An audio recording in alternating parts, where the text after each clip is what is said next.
Subscribe now and press the bell icon. Never miss an update.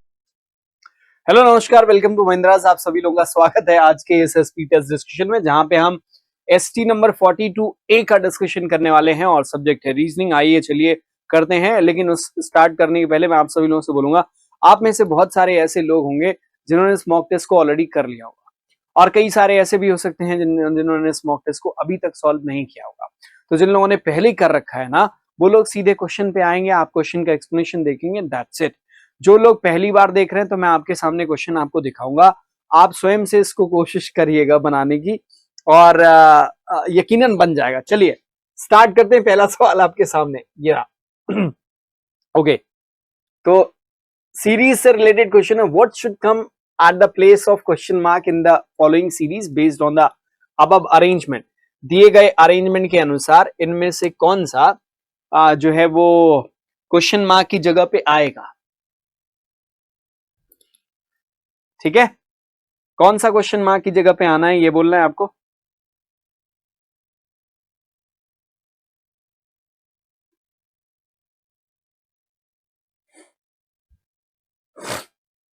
चलिए, तो क्या दिया गया है, 1@p। अच्छा देखो, ये पूरा का पूरा इसी सीरीज पर आधारित है। 1@p 6EAW#3 and question mark लग रखा है। ठीक है, तो 1 कहां पे दे रखा बच्चे, यहां पे है। @ कहां पे है, अगर देखें तो उस तरफ है 1, एक मिनट, हाँ 1 है यहां पे, @ उस जगह पे।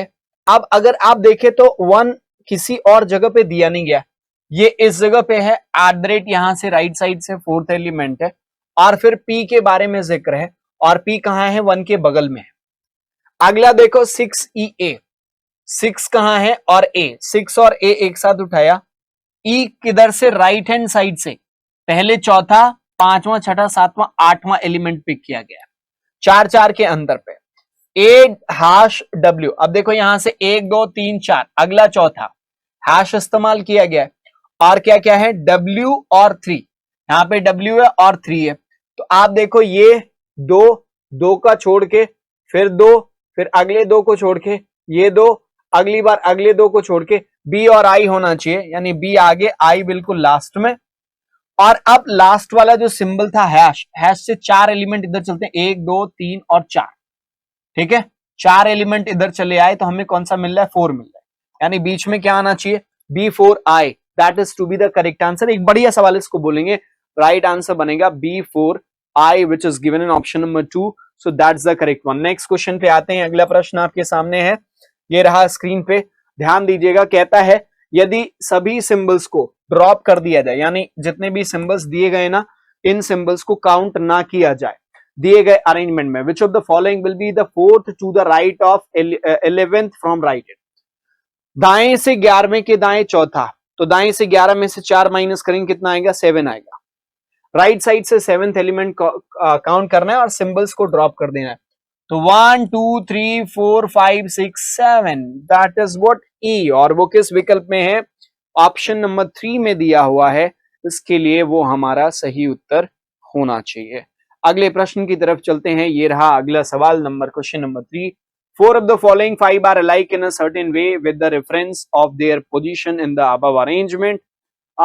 कौन सा इनमें से अलग है उसका पता लगाना है। आप सभी लोगों से बोलूंगा, स्वयं से एक प्रयास जरूर दिया करिए ऐसे प्रश्नों को, तो एक बार कोशिश डालिए इस क्वेश्चन के लिए, फिर मैं इस क्वेश्चन का एक्सप्लेनेशन आपके सामने रखता हूं। देखो 6HG, 6 किधर रखा है बच्चे, यहां पर है। H 2 के गैप के बाद H रखा हुआ है, और 6 के तुरंत पहले वाला G रखा हुआ है। ठीक है, D5B, अभी D किधर है, D आपको दिखेगा यहां पे, 2 के गैप पे आगे गया, 5 आ गया, और फिर अगर देखें तो जो है वो B के बारे में बोला गया, पर B तो कहीं और दे रखा है, यहां पे B है, ये बिल्कुल अलग सा भागता हुआ दिख रहा है। @7F देख लेते हैं क्या पहले के सीक्वेंस को फॉलो करता है, @7 और F, @ से 2 के गैप पे आगे गया और F उसके तुरंत पहले वाला। तो आप देखो ये जिस पैटर्न पे यहां पे था ना 6H और G, उसी पैटर्न पे @7 और F है। पर यदि आप सेकेंड ऑप्शन को देखें D5B, तो वो बिल्कुल अलग सा है। D यहां पर 2 के गैप पे, 5B कहीं और दे रखा है, बहुत दूर। तो यानी हमारा कौन सा विकल्प अलग सा हो जाएगा? Option number 2 is the correct answer, क्योंकि ये बिल्कुल अलग है। अगले प्रश्न की तरफ आते हैं। अगला सवाल आपके सामने कह रहे how many such symbols are there in the above arrangement each of which is immediately preceded by a letter. क्या कह रहे हैं? ऐसे कितने सिंबल हैं जिनके तुरंत पहले एक लेटर है but not immediately followed by a number, यानी बाद में नंबर नहीं होना चाहिए, है ना, बाद में नंबर नहीं होना चाहिए। तो लेटर और सिंबल देख लो।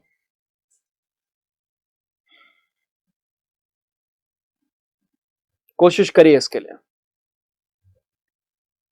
सिंबल के पहले लेटर, ये सिंबल इसके पहले लेटर दे रखा है, फिर और कहीं सिंबल के पहले लेटर है, ये सिंबल इसके पहले लेटर है, पर आपको क्या है, सिंबल के पहले लेटर हो बाद में नंबर ना हो। यहां पे बाद में सिंबल के नंबर है, तो ये नहीं हो सकता। इस सिंबल के पहले लेटर है, बाद में नंबर नहीं है, एक ये हो गया आपका। इस सिंबल के पहले लेटर है, बाद में नंबर नहीं है, दूसरा आपका ये हो गया।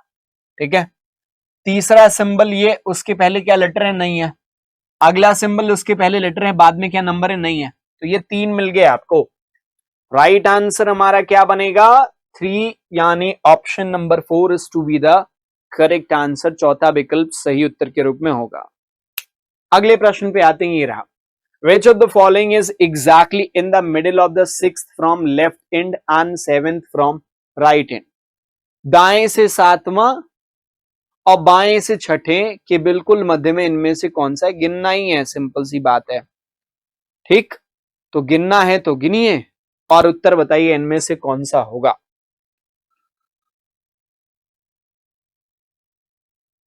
बाएं छोर से छठे, तो बाएं छोर से छठा कौन सा होगा? 1 2 3 4 5 6 स्टार। और दाएं छोर से 17वें, बाएं छोर से छठे और दाएं छोर से 17वें 17th।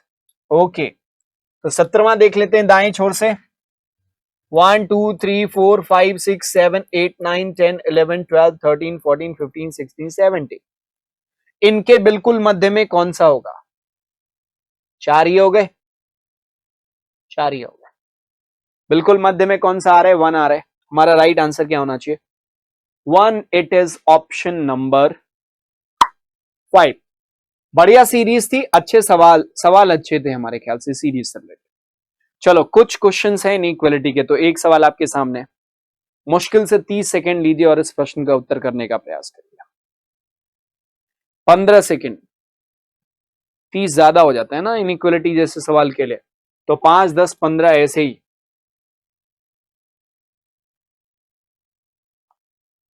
पहले में आपको एम और आर का कंपैरिजन देखना है, बराबर है। यहां से यहां पे कह रहे M less equals to R. यहां पे देखो अगर सारे सिंबल सेम ऑर्डर में, यहां पे डबल साइन है, कोई सिंगल तो है नहीं, तो कंक्लूजन में डबल आना चाहिए, और वो डबल एम को छोटा या बराबर बताएगा। यहां पे एम को बड़ा बराबर बता रहा है, गलत हो गया। क्यों? दूसरा देखो टी और एल का कंपैरिजन देखें, टी यहां पर है, एल इस जगह पे है। यदि देखें तो सारे सिंबल एक तरफ हैं और यहां एक सिंगल साइन है, और ये सिंगल साइन क्या रिप्रेजेंट कर रहा है? टी को छोटा बता रहे एल से, वही दे रखा है, तो यानी सेकंड कंक्लूजन आपका सही हो जाएगा। राइट आंसर क्या होगा? ओनली कंक्लूजन नंबर 2, यानी फर्स्ट विकल्प आपका सही उत्तर बनता है। अगले प्रश्न की तरफ आते हैं, देखिए इसको, इसका आंसर स्वयं से करने का प्रयास करिए। टी और आर का कंपैरिजन पहले में है, सामने सामने सब कुछ है ना। दूसरा देखो एफ और पी का कंपैरिजन है। पहले टी और आर का कंपैरिजन देखें तो यहां से यहां पे क्या है?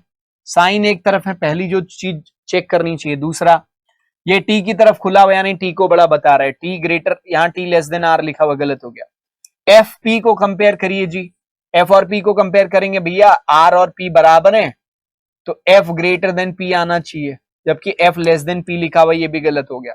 तो हमारा कौन सा विकल्प? ऑप्शन नंबर 4, जैसे जो कहता है ना तो पहला वाला ना दूसरा वाला कंक्लूजन सही है। अगले प्रश्न की तरफ आते हैं, ये रहा। फिर से देखो टी आर और पी एफ पी, ये हो गया, ठीक है। हाँ 7 8 नंबर सेम हो गया क्या? चलो कोई नहीं, नेक्स्ट क्वेश्चन। ये क्वेश्चन का आंसर करेंगे। एम और एफ का कंपैरिजन है, सी और जी का कंपैरिजन है। ठीक है, चेक करिए। एम एफ का कंपैरिजन देखेंगे तो यहां पे देखो सारे साइन एक तरफ है और एक सिंगल साइन दिख रहा है, ये सिंगल साइन एम की तरफ ओपन है, यानी ये एम को बड़ा बता रहा है। तो क्या हो गया, M is greater than F आएगा, बराबर है। तो पहले में वही दे रखा है। सी और जी का कंपैरिजन देखो, यहां पे सभी क्रम एक तरफ है और क्रम एक तरफ है, क्या कोई सिंगल साइन है? हाँ है ना, ये सिंगल साइन जी की तरफ खुला हुआ, यानी जी को बड़ा बता रहा है। कंक्लूजन देखो, यहां पे वही साइन जी को ही बड़ा बता रहा है, दिया हुआ है, यानी दोनों ही कंक्लूजन सही हो जाएंगे, बोथ द कंक्लूजन। तो कौन सा विकल्प होना चाहिए? तीसरे विकल्प में कहा गया है कि conclusion number 1 and 2 both follows, third option हम मार्क कर देंगे। अगले सवाल पे आते हैं, ये हमारा 10वां सवाल है आज का। इस क्वेश्चन के लिए भी आप आंसर करने का प्रयास करिए, थोड़ा सा पॉज लगा के और इस क्वेश्चन को ट्राई करिए।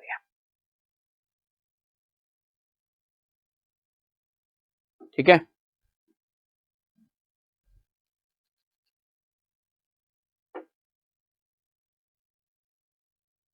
चलो डब्ल्यू एंड जी का कंपैरिजन। सामने से टी और जी बराबर भैया, डब्ल्यू ग्रेटर देन जी हो जाएगा, वही दिया सही है। डब्ल्यू और बराबर जी हो ही नहीं सकता अगर बड़ा हो गया तो केवल पहला वाला सही होगा, यानी इसके लिए हमारा सेकंड विकल्प आंसर बनना चाहिए। ठीक है, चलो अब ये क्वेश्चंस हमारे जो अगले क्वेश्चंस हैं, जैसे हमने 10 क्वेश्चन कर लिए, अगले जो सवाल हैं ये डायरेक्शन एंड डिस्टेंस से रिलेटेड है, और ये डायरेक्शन डिस्टेंस का नॉर्मल क्वेश्चन नहीं है, कोडेड डायरेक्शन डिस्टेंस जिसे हम कहते हैं ये वो है। ठीक है, तो क्या लिखा हुआ ए प्लस बी का अर्थ है बी जो है वो नॉर्थ डायरेक्शन में है ए के, ए इक्वल बी का अर्थ है बी साउथ में है ए के, ये सब कुछ ऐसा लिख के दे रखा है। ए ये भी ईस्ट हो गया और वेस्ट हो गया, तो इसको सबको एक ही क्रम में कर क्यों ना कर लें, है ना, क्यों ना एक ही क्रम में कर लें। हाँ, अगर मैं इसको लिखूं तो ए नॉर्थ हो जाएगा, साउथ की जगह नॉर्थ मान लो, बी हो गया, और ये यहां पे ए जो है नॉर्थ की जगह साउथ हो जाएगा, पलट दो, बी हो गया। बस उल्टा कर लेंगे, ठीक है, नहीं समझे भाई, ए यदि नॉर्थ में है, बी नॉर्थ में है ए के, इसका मतलब ए तो साउथ में हुआ ना, उसी को पलट लिया। इसको सही करने के लिए ए प्लस ए इक्वल बी ऐसा करके, ताकि ए पहले बी बाद में हो जाए, उस हिसाब से हमने करने का प्रयास किया। चलो आज पहले क्वेश्चन पे चलते हैं। ये एक S is 20 metre equal point P, equal का क्या मतलब हुआ, साउथ, एस साउथ में है, पॉइंट एस इज, अब इसको पहले बनाना पड़ेगा आपको, इसको एक बार स्वयं से बनाने का प्रयास करिए, जो लोग पहली बार मतलब जिन्होंने कभी नहीं बनाए, या जो क्वेश्चन जब आपने इस टेस्ट को नहीं बनाया, तो आप अभी इसको बनाइए, मैं आपको इसको एक्सप्लेन करूंगा। ठीक है, चलो point S is 20 metre equal point P, equal का मतलब क्या हुआ कि पी इज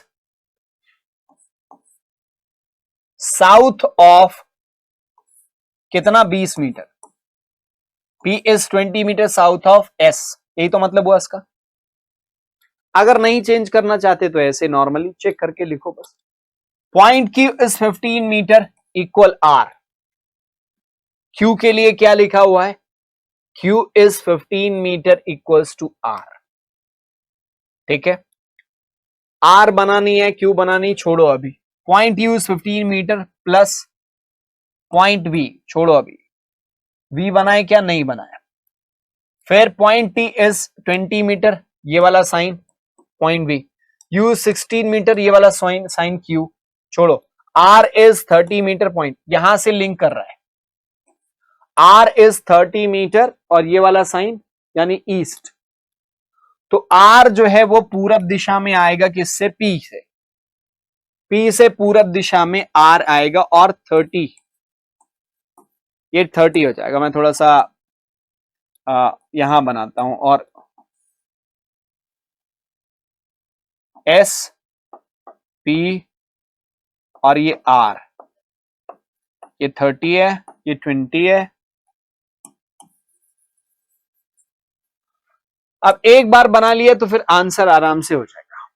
ठीक, अभी चूंकि आपका आर बन गया है तो आर से लिंक करता हुआ इंफॉर्मेशन आप पिक कर लोगे। ये जैसे Q is 15 metre equal R, equal का मतलब उल्टे से आर साउथ में होगा किसके, Q के।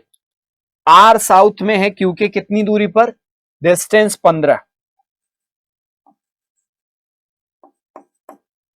ठीक, फिर अगला पॉइंट देखो, U इज 15 मीटर, V ये अभी छोड़ो, T इज 20 मीटर, ये V, T बनाए क्या नहीं बनाए छोड़ो अभी, U 16 मीटर, 2 पॉइंट Q, ये वाली लाइन यूज करेंगे। U is 16 metre east of Q, है ना। U जो है वो Q के पूरब दिशा में 16 मीटर, ठीक, U 16 metre east of 16 metre, कहां से, Q से। ठीक है, फिर अब जब U बन जाता है तो U से लिंक करती हुई ये लाइन थी, U 15 metre plus point V, plus का मतलब क्या हुआ, V जो पॉइंट है यानी सेकेंड वाला पॉइंट नॉर्थ में है पहले के, तो यहां जो कह रहा है कि U 15 metre plus point V, यानी V जो है वो नॉर्थ में होगा U से 15 मीटर, U से 15 मीटर नॉर्थ।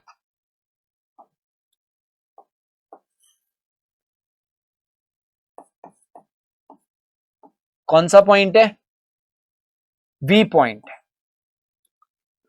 फिर point T is 20 metre, point V, ये सिंबल किस डायरेक्शन को, ईस्ट को डिनोट करता है, तो कौन सा पॉइंट, T ईस्ट में है V पॉइंट से, और कितना 20 मीटर।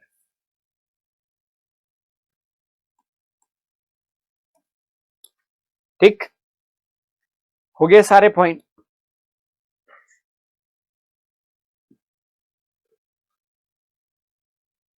ठीक है, हाँ ऐसा बना। अब यदि आपने ये बना लिया है तो क्वेश्चन पे आते हैं। पहला सवाल क्या कह रहा है, what is the shortest distance between S and Q, S और Q के मध्य की जो न्यूनतम दूरी है वो क्या बनेगी।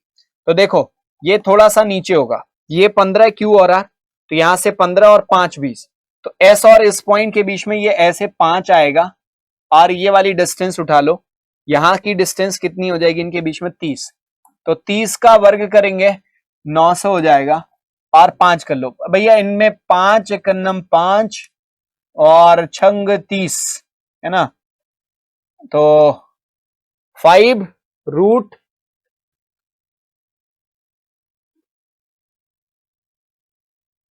37, ये आंसर बनेगा। एक बार कैलकुलेट कर लेते हैं,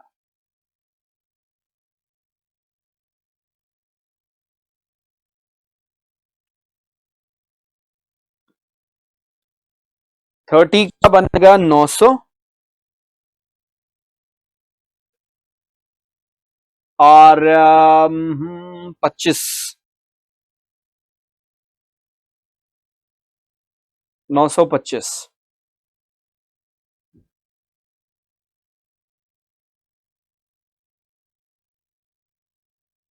25 गुणे 37, पहला विकल्प बिल्कुल सही, ये 900 ये वही बनाएगा। ठीक है, फर्स्ट ऑप्शन आपका राइट है। चलो नेक्स्ट में आ जाओ, what is the shortest distance between T and the point which is east of Q, Q के ईस्ट में जो है और T के बीच में कितना डिस्टेंस बनेगा।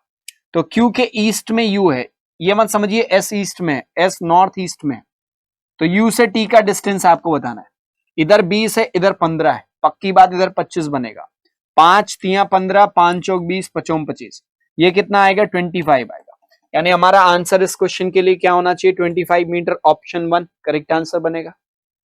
नेक्स्ट क्वेश्चन पे आ जाओ, what is the direction of T with respect to S, T S के रिस्पेक्ट में किस दिशा में, T यहां पर है और S यहां, S से नॉर्थ ईस्ट, यानी हमारा आंसर क्या होना चाहिए, नॉर्थ ईस्ट होना चाहिए। T is in which direction with respect to S, देखो यहाँ पे ये 20 है, ये 16 गया था आगे, और ये 30 है, 20 16 37 आगे जाएगा, ठीक है। नॉर्थ ईस्ट आएगा, नन ऑफ दीज आंसर होना चाहिए, यानी हमारा विकल्प नंबर 5 सही उत्तर के रूप में होना चाहिए। अगला प्रश्न आपके सामने ये रहा, how many pairs of letters are there in the word. एक शब्द लिखा हुआ है और डेडलॉक शब्द में कितने ऐसे पेयर्स हैं, जो आगे और पीछे दोनों देखना है, जिनके मध्य उतने ही अक्षर हैं जितने अंग्रेजी वर्णमाला में पाए जाते हैं। चलिए जल्दी से करिए, फिर हम लोग इसका एक्सप्लेनेशन देखते हैं।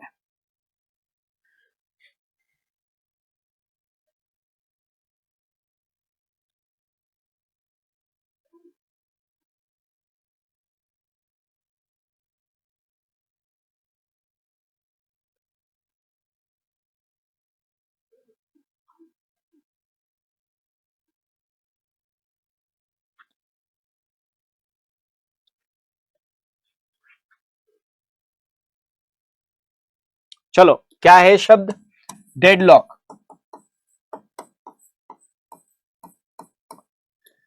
DE एक पहला पेयर, FGHIJK दूसरा पेयर। अब DEDK बनना है तो E और K कंफर्म है, बनेंगे। फिर यहां से देखिए E से इधर फॉरवर्ड बैकवर्ड दोनों देखना है। A से चलो, BCDEF, इधर भी BC नहीं मिलेगा। D से EFGHEFG नहीं मिल रहा। L से MNO, इधर भी सारे छोटे हैं, छोड़ दो। O से इधर सारे लेटर छोटे, इधर भी छोटे। C से देखो, DEFGHI नहीं मिलेगा। K से इधर सारे छोटे लेटर हैं, 3 मिल रहे हैं ऐसे पेयर। राइट आंसर क्या होना चाहिए? Option number 2, it is 3। ठीक है, चलो नेक्स्ट क्वेश्चन। अगला कह रहे हैं, what will be the difference between the third last digit and fourth digit from the left end of the number 9 4 7 8 2 3 1 6 5 after arranging all it's digit in ascending order. भैया बढ़ते क्रम में पहले व्यवस्थित करना है। और फिर कह रहे हैं what is will be the difference of third last digit, आखिरी से तीसरे नंबर पे यहां पे जो डिजिट आएगी, और कौन सा फोर्थ डिजिट, पहला दूसरा तीसरा चौथा डिजिट। तो कब, जब इनको अरेंज किया जाए असेंडिंग ऑर्डर में। तो इसका तो ओरल आंसर करना चाहिए। पहला ये होगा, दूसरा ये होगा, तीसरा डिजिट कौन सा होगा, 1 2 3, चौथा डिजिट 4 होगा, तो एक तो 4 मिलेगा। फिर उसके बाद पांचवां डिजिट आपका 5 बनेगा, छठा 6 बनेगा, सातवां 7 बनेगा, है ना, सातवां 7 बनेगा। 7 और 4 के बीच का डिफरेंस जो है वो 3 आएगा, यही आंसर बनेगा। पर आप फिर भी इसको करना चाहते हैं वैसे तो देखो, 9 है, 4 है, 7 8 2 3 1 6 5 ये दे रखा है। इनको बढ़ते क्रम में 1 2 3 4 5 6 7 और 8 और 9 ऐसे ही है। चौथा नंबर है ना, तो क्या कह रहा था, difference between third last digit, third last कौन सा हो जाएगा, ये हो जाएगा। एंड फोर्थ डिजिट, आगे से चौथा, थर्ड लास्ट ये, इनके बीच में 4 और 7 के बीच का अंतर 3 हो जाएगा। थर्ड विकल्प आपका राइट आंसर बनेगा। नेक्स्ट क्वेश्चन आपके सामने है, there are certain number of floors in a building, no floor is vacant, only one floor stays on each floor, the person living on the floor are given either age or name but both, ठीक है, but not both, only one person stays on each floor. The person living on floor are given either age or name, ठीक है, but not both. For example, if P lives first floor, his age is not given. Similarly, the one whose age is 10 lives on second floor, his name is not given. समझ गया ना क्या कहना चाह रहे हैं? फिर the ground floor is number 1, number 2, 3, 4, 5, 6, 7, है ना। आप कितने फ्लोर्स हैं ये भी नहीं बताया इन्होंने, तो नंबर ऑफ फ्लोर्स 1 2 3 4 5 6 7 और 8 ऐसे, इसके ऊपर हम नहीं जा रहे अभी, ठीक है। जैसा जैसा बताएगा फिर उसी तरीके से बनाएंगे इसको। The ground floor is number 1 and the above is number 2 and so on. There are 3 floors between V's floor and the floor on which age is 12, ठीक है। वी और 12 वाली उम्र के बीच में कितने फ्लोर्स का अंतर है, V's floor and the floor on which ages, ठीक है, कितने का, 3 फ्लोर्स हैं उनके बीच में। The one whose age is 30 lives immediately above V's age, V के एज के तुरंत ऊपर 30 वाला रह रहा है, ठीक। और फिर क्या कह रहा था, 3 पर्सन बिटवीन वी और 12, वी 1 2 3, 12 वाला यहां पे हो सकता है, 3 के गैप पे V से, और V से इधर 3 के गैप पे 1 2 3 के गैप पे 12 वाला इधर भी हो सकता है। ठीक है, आगे देखो क्या कह रहे हैं, the one whose age is 30 lives immediately below V's age. There are 2 floors between the one whose age is 12 and whose age is 17. कितना का गैप है? There are 2 floors between, 2 floors का अंतर है। दो अलग अलग पॉसिबिलिटी ले लेते हैं, इसको V बना लेते हैं, एक फ्लोर यहाँ पे, 2 फ्लोर, 3 फ्लोर, और यहाँ पे 12 वाला लिख लिया, यहाँ पे 30 बनाया, 1 2, और यहाँ पे 30 लिख लेते हैं। ये दो अलग अलग केस है, दो अलग अलग पॉसिबिलिटी है।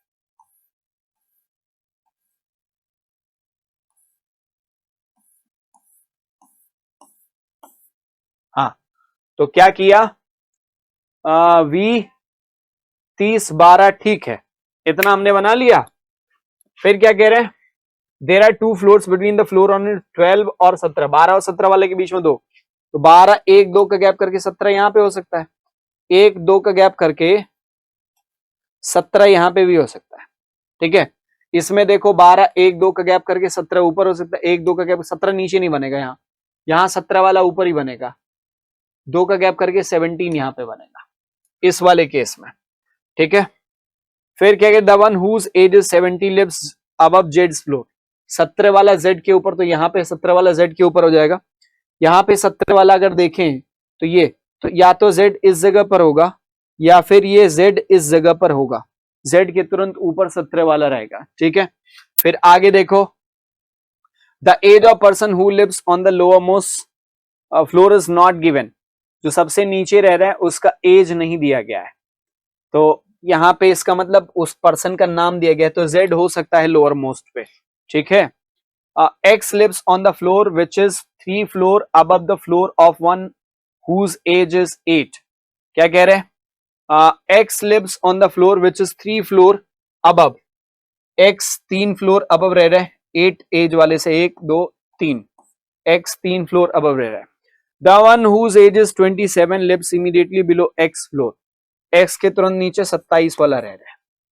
भैया देखो 27 वाला एक्स के तुरंत नीचे रह रहा है, तो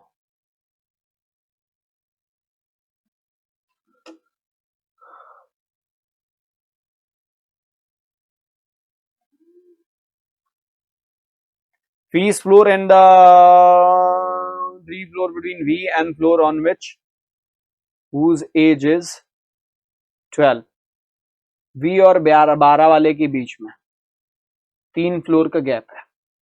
एक मिनट रुको, फिर से एक बार जरा इसको बना लिया जाए अलग तरीके से, ये एक्चुअली फ्लोर का है नहीं, V और 12 वाले के बीच में 3 फ्लोर का गैप है, ऐसा इनका कहना है।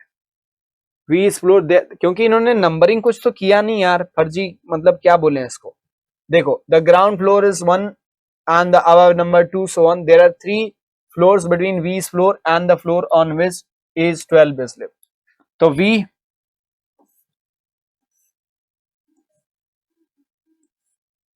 है ना, 12 वाला यहां पे हो सकता है, एक स्थिति बनती है V यहां पे,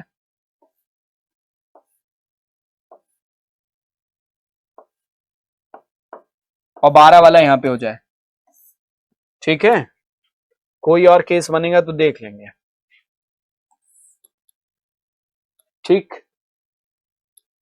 तो there are 3 floors V's and the one whose age is 12, the one whose age is 30 lives immediately below V's floor, V के तुरंत नीचे 30 वाला रह रहा है।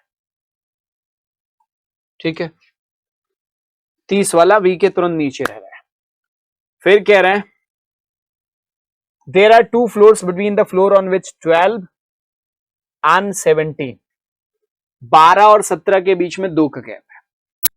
ठीक, तो 12 यदि यहां है, 1 2 के गैप पे 17 यहां हो सकता है। ठीक, एक स्थिति और बना लेते हैं, 12 यहां पे,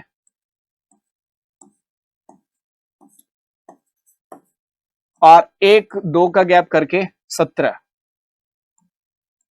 को यहां बना लेते हैं, दो अलग अलग स्थिति यहां पे, 12 और 2 का गैप करके 17, 1 2 का गैप करके 17 यहां पे, इस वाली स्थिति में 17 नीचे बनेगा। ठीक है, तो there are 2 floors between the one whose is 12 and the one whose is 17, 12 और 17 वाले में 2 का, the one whose age is 8 lives just above U's floor, U के फ्लोर के तुरंत ऊपर 8 वाला रहता है, ठीक। The one whose age is 17 lives just above the जेड्स फ्लोर, 17 वाला जेड के तुरंत नीचे है, तो यहां जेड के तुरंत नीचे 17 वाला आएगा। इस केस में 17 वाला जेड के तुरंत यानी जेड 17 के तुरंत नीचे नहीं आएगा, तो ये केस आपका एलिमिनेट हो जाता है। 17 के तुरंत नीचे यहाँ पे जेड पॉसिबल है, इस जगह पे जेड 17 के तुरंत नीचे, यानी यहाँ का जो केस हमारा बन रहा है, इसको जरा और स्पष्ट लिख दें। वी एक 30 तुरंत नीचे उसके, 2 का गैप करके 12 और 2 का गैप करके 17।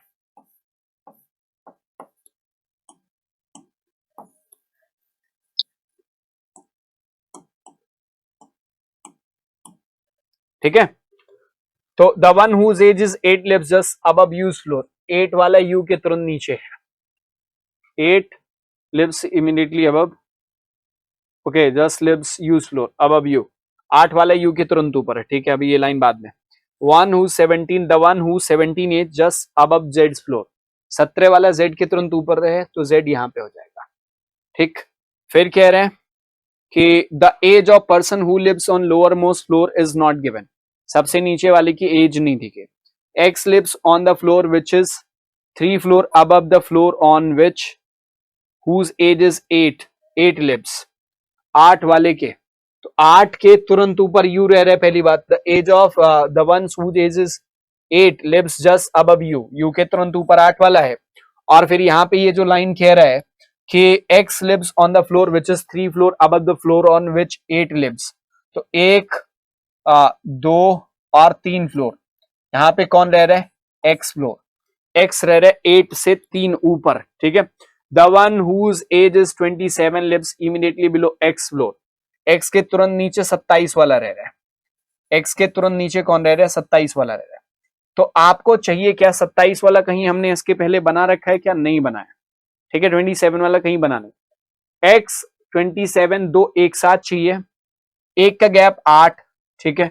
x 27 एक का गैप करके 8 यहां पे नहीं लिख सकते, x यहां पे 27 एक का गैप करके 8 नहीं लिख सकते, और फिर u यहां पे इस वाले केस में पॉसिबल नहीं है। इनको देखो, 2 का स्थान x और 27 यदि हम यहां पे रखें, x 27 एक का गैप करके हम 8 को रखें, और उसके तुरंत नीचे हमें u को रखने के लिए जगह मिलती है, ठीक है।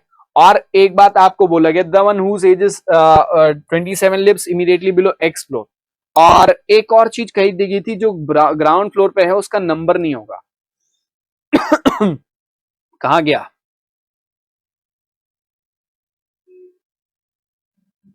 Lower most floor is not, the age of person lower most floor is not given, यानी लोअर मोस्ट पे नाम लिखा हुआ है। अब ये आपकी पजल बन गई, Z 1 2 3 4 5 6 7 8 9 लोग ये निकल के आ रहे हैं, सारी कंडीशन आई होप सेटिस्फाई हो रही होगी। पहला क्वेश्चन देखते हैं, 4 एक समान है और एक अलग है। The one whose age is 30 years, अच्छा ठीक है। Which of the following does not belong to the group, इनमें से कौन सा ग्रुप में बिलोंग नहीं करता।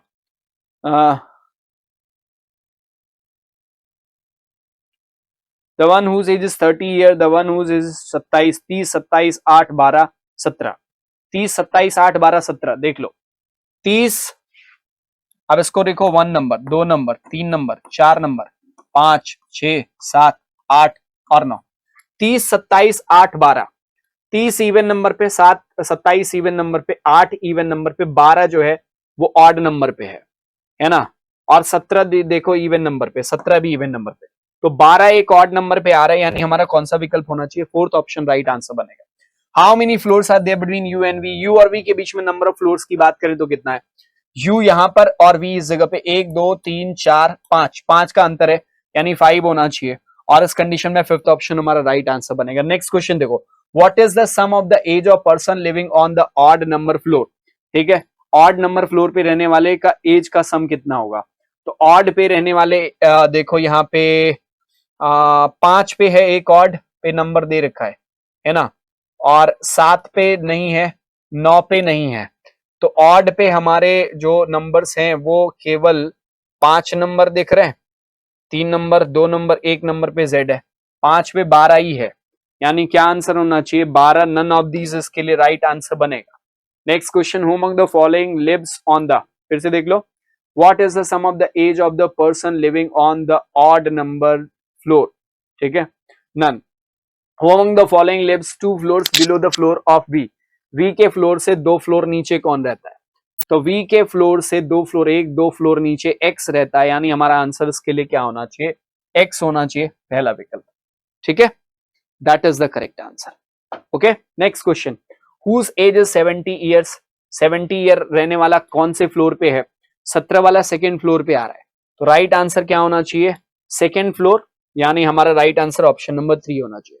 ठीक, अगले सवाल देखिए, चलिए तो अगला सवाल आपके सामने है, 9 person are seated around the circular table and they all are facing towards the center। एक अच्छा सवाल बोलेंगे, सर्कुलर टेबल सीटिंग का क्वेश्चन है। ME is not the neighbor of MA and is second to the right of MC. MI is immediate neighbor of MB. MG and MI are immediate neighbors. 4 persons sit between MD and MB, and then MA is third to the left of MB. MD sits second to the right of ME. 5 persons sit between MC and MH. MF sits on the remaining place। ये जो question है ना, ये इसमें बस एक जो सबसे बड़ी समस्या है ना, 9 लोग हैं और बोल दिया गया 4 लोग किसी के बीच में या 5 लोग किसी के बीच में, तो किस तरफ से 5 लोग या किस तरफ से 4 लोग, वैसी इंफॉर्मेशन ही नहीं दी गई। खैर, इस क्वेश्चन को हम लोग बनाते हैं, देखते क्या बनेगा। और सबसे पहले तो आपको मैं बोलूंगा कि आप एक बार इसको खुद से ट्राई जरूर लीजिए। आपके 8 या 9 लोग बैठे हुए हैं, तो मैं 9 पोजीशन तो बनाने के लिए थोड़ा सा इस तरीके से बनाऊंगा इसको। और अभी जो इंफॉर्मेशन मुझे कॉन्क्रीट मिल रही है, जैसे MI is not the neighbour of MA, MI किसका पड़ोसी नहीं है, एमए का पड़ोसी नहीं है। फिर लिखा हुआ and second right of MC, यानी एमी के लिए बोल रहा है कि एमसी के राइट में सेकंड, तो हमने कहा चलो भैया एमसी बना लेते हैं, इसके राइट में सेकंड पोजीशन पे कौन है, एमई हो जाएगा। और एमई के पड़ोस में कौन नहीं होना चाहिए, एमए नहीं होना चाहिए, यहाँ पे एमए और इस जगह पे भी एमए नहीं होना चाहिए। ठीक है, इतनी सी बात थी। फिर कह रहे M I is immediate neighbour, ये नेबर है of M B, M I और एम बी एक दूसरे के पड़ोसी हैं, समझिएगा बात। आप कौन किस तरफ होगा जरूरी नहीं है, ये उल्टे भी हो सकते हैं, पर होंगे एक साथ। M G and M I are immediate neighbours. एक और बात लिखी हुई देखो, एम आई से ही related, M G M I के बगल में एम जी भी है। एक बात तो सुनिश्चित है कि ये 3 लोग एक साथ कहीं आएंगे, जहां पे भी जगह मिलेगी इनको 3 को एक साथ मिलेगी। फिर कह रहा है 4 person sit between MD and MB. अब भैया ना एमडी बनाए ना एमबी बनाए, छोड़ो अभी, फिर देखते इस लाइन को हम बाद में यूज करेंगे।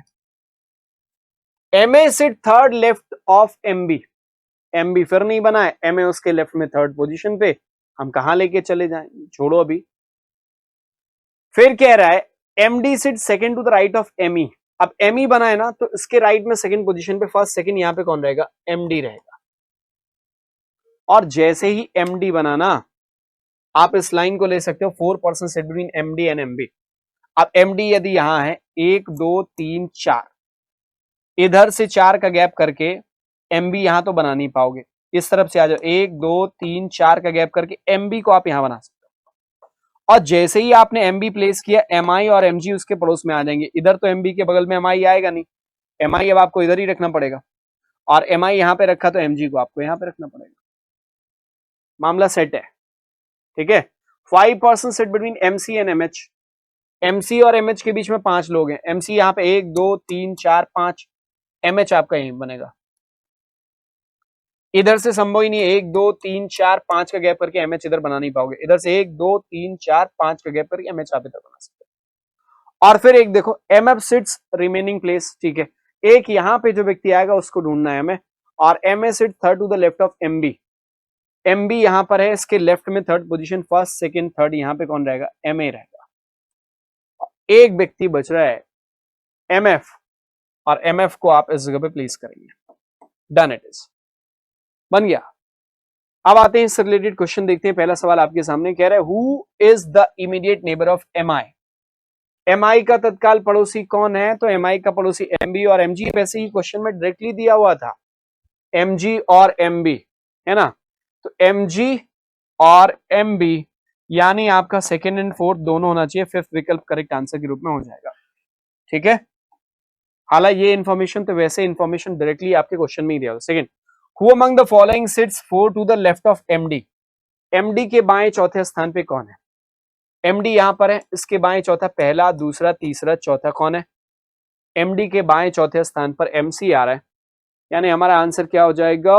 एमसी। कहां दिया हुआ है? किसी में नहीं दिया हुआ। Who among the following sits 4 to the left of MD? चलो एक बार और देख लेते हैं। MD यहाँ पर पहला, दूसरा, तीसरा, चौथा, MC होना चाहिए। MC आपके विकल्प में नहीं दिया हुआ है, so none of these is the correct answer. Next question पे आ जाओ।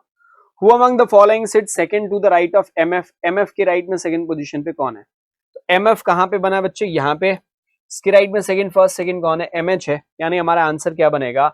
MF के राइट में सेकंड पोजीशन पे MH होगा, यानी विकल्प 3 आपका करेक्ट आंसर होना चाहिए। अगला प्रश्न, who sitting in front of MB? MB के सामने कौन बैठा हुआ है? एमबी के सामने कौन बैठा हुआ है? In front of MB. अब आप एमबी के सामने एमडी बना लो, वैसे यहाँ पे सामने का कोई कॉन्सेप्ट ही नहीं आना चाहिए, है ना। एमबी के सामने एमडी बोलोगे, क्या बोलोगे आप कह नहीं सकते, है ना। तो एमडी आपके पास विकल्प में है, लेकिन हम इसको सीएनडी ही बोलेंगे, क्योंकि 9 व्यक्तियों में कभी भी आमने सामने की स्थिति आपकी नहीं बनेगी। तो यहाँ कंफ्यूज मत हो जाना। सीएनडी यदि ऑप्शन है तो ठीक है, बिल्कुल सही, फिर कोई दिक्कत नहीं क्वेश्चन का आंसर करने में। अगले प्रश्न पे आते हैं। How many person are sitting between MB and MA? MB और एमए के बीच में कितने लोग हैं?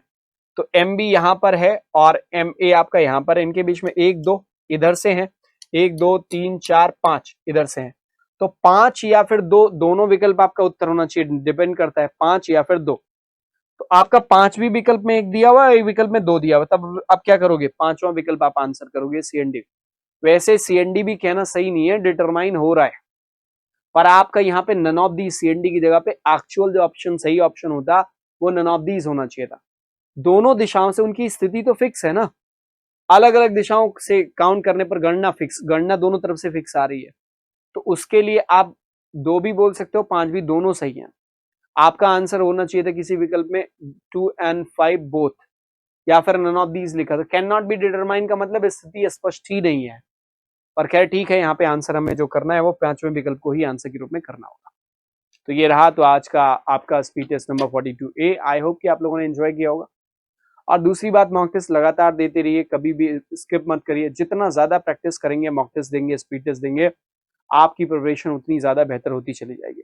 आज की क्लास के लिए बस इतना ही प्यारे बच्चों। That's it for the day. Thank you so much everyone. Bye bye and take care. खुश रहिए, ख्याल रखिए, मस्त रहिए, जम के पढ़िए और सफल हो जाइए। Bye bye, thank you. Subscribe now and press the bell icon. Never miss an update.